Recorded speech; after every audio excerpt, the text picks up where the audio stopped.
Hello friends, இன்றைக்கி நம்ம தக்காளி குருமா சுலபமாக செய்கிறது எப்படின்னு பார்க்கலாம். இது ஒரு 5 நிமிஷத்தில் செஞ்சு முடிச்சிடுற குருமா. ஒரு தேங்காய் மூடி எடுத்து துருவிட்டு அதை ஒரு மிக்ஸி ஜாரில் போட்டுட்டு ஒரு 5 பல் பூண்டு போட்டுக்கோங்க. ஒரு சின்ன பச்சை மிளகா, ஒரு டேபிள் ஸ்பூன் தனியா பொடி போட்டுக்கோங்க.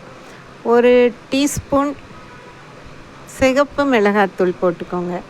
ஒரு 1/4 டீஸ்பூன் மஞ்சப்பொடி. இது எல்லாத்தையும் போட்டு ஒரு நல்ல கலவையாக மிக்சியில் அரைச்சி வச்சுக்கோங்க. அதுக்கப்புறமா ஒரு கடாய் ஊற்றி ஓகே ஆயில் ஒரு 4 டேபிள் ஸ்பூன் போட்டுக்கோங்க. 4 டேபிள் ஸ்பூன் ஓகே ஆயிலில் சீரகம் ஒரு டீஸ்பூன். சீரகம் நல்லா பொரிஞ்ச உடனே பெரிய வெங்காயத்தை பொடிசாக நறுக்கி வச்சுட்டு அந்த வெங்காயத்தை போட்டு அதில் நல்லா வதக்கி விட்டுருங்க.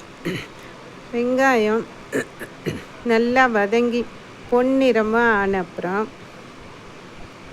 இந்த மாதிரி வரும். இந்த மாதிரி பொன்னிறமாக ஆன உடனே வெங்காயம் இந்த பொன்னிறமாக ஆன உடனே நறுக்கி வச்சுருக்கிற தக்காளியை போட்டு வதக்கிட்டு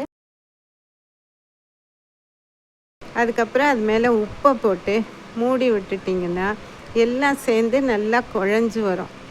அப்படி குழஞ்சி வரும்போது அரைச்சி வச்சுருக்கிற அந்த விழுதை அதில் சேர்த்துருங்க. அரைச்சி வச்சுருக்கிற விழுதும் தேவையான அளவுக்கு ஒரு 1/2 டம்ளர் தண்ணியும் அதில் சேர்த்து போட்டு நல்லா கலந்து மூடி வச்சுருங்க.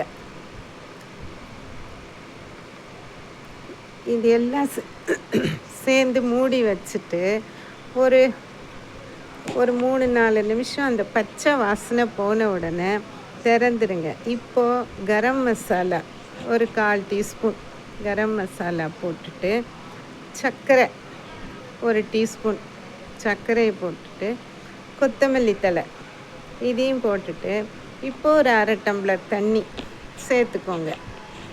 1/2 டம்ளர் தண்ணி சேர்த்து இது எல்லாம் சேர்ந்து ஒரு 2 நிமிஷம் கொதி வந்த உடனே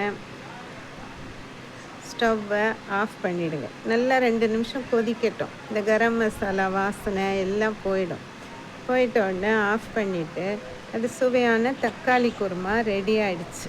இது சப்பாத்தி, தோசை, இட்லி, இடியாப்பம், பரோட்டா